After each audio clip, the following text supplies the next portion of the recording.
के धान भी खा गए, 590 करोड़ का क्या हुआ? कौन खा गया? कौन खा गया? कौन खा गए? बीजेपी वाले खा गए। रोजगार को कौन खा गया? बीजेपी वाले खा गए।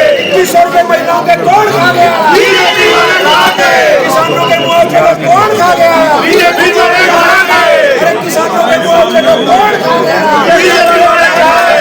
अरे धान घोटाले को कौन खा गया? बीजेपी वाले खा गए। अरे किसान के धान को कौन खा गया? बीजेपी वाले खा गए।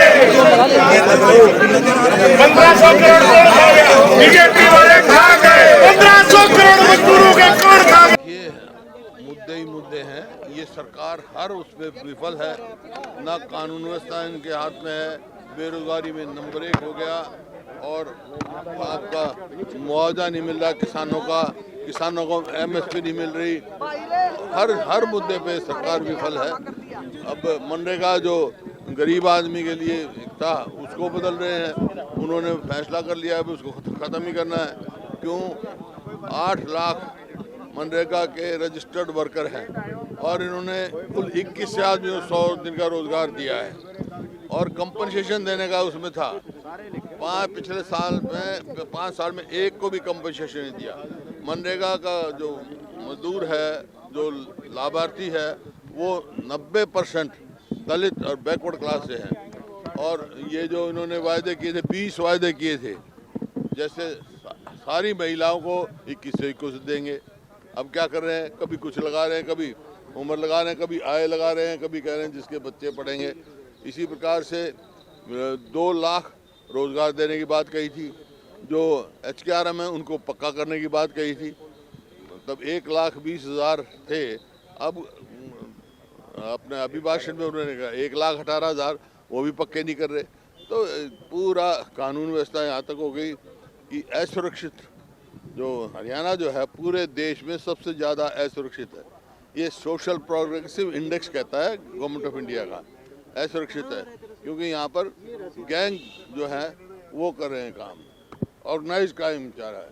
ऑर्गेनाइज क्राइम सबसे ज़्यादा आज हरियाणा में। इस प्रकार से हर मोड़ पे विफल सरकार है।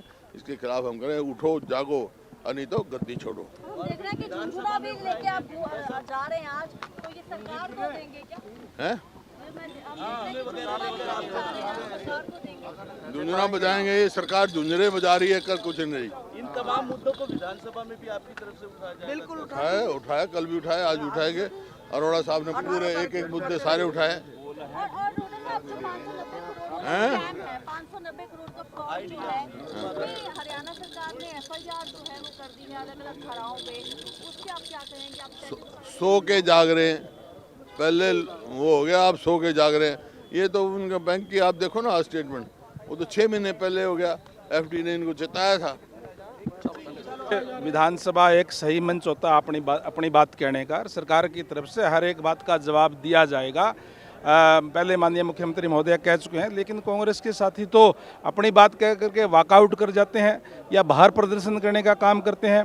मंच जो है वो अपनी बात रखने का जनता भी देखती है, वो विधानसभा के अंदर है। विधानसभा के अंदर अपनी बात रखें, एक एक बात का जवाब देने का काम करेंगे। आज इनके पास कोई मुद्दा नहीं है। मुद्दा विहीन कांग्रेस सुर्खियों में आने के लिए इस तरीके का प्रदर्शन करने का काम है। ने कहा कि एक एक बात पे हम करेंगे ना। किस तरीके से इन्होंने घर की दुकान SPSC को बनाई हुई थी, किस तरीके से रिजल्ट आने से पहले पता चल जाता था कि कौन कौन लेगा, कौन किसका रिश्तेदार है। इस तरीके का हालात इस प्रदेश के अंदर बनाए हुए थे इन्होंने।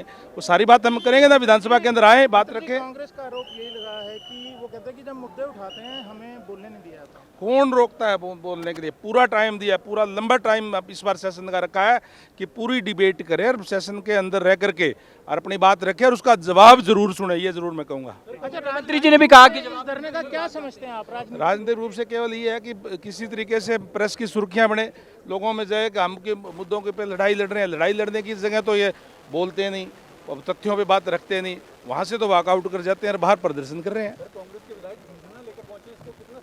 मैं कह रहा हूँ ना, केवल और केवल तथ्यहीन बात करते हैं। इस तरीके की बात प्रजातंत्र में नहीं होती। अपनी बात रखने के लिए विधानसभा के अंदर जाए, अपनी बात रखे और उसका जवाब सरकार की तरफ से सुने।